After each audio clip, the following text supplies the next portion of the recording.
शुभ सकाळ मंडळी, मी आहे सुरेश घाणेकर आणि मित्रांनो पाहू शकता हा माझा आजच्या दिवसातील आजचा पहिलाच व्हिडिओ आहे.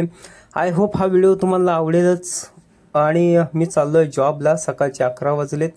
मित्रांनो घरातून बाहेर पडताच पावसाची रिमझिम पाहायला मिळाली आणि ह्या रिमझिम पावसातून मी पावसाचा आनंद घेत मी जॉबला चाललोय. काही मुलं देखील इथे पावसाचा आनंद घेताना आपल्याला दिसत आहेत. तर चला तर मंडळी आपण सुद्धा या पावसाचा आनंद घेत जाऊ.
मंडळी फायनली मी जॉबवरती पोचलेलो आहे.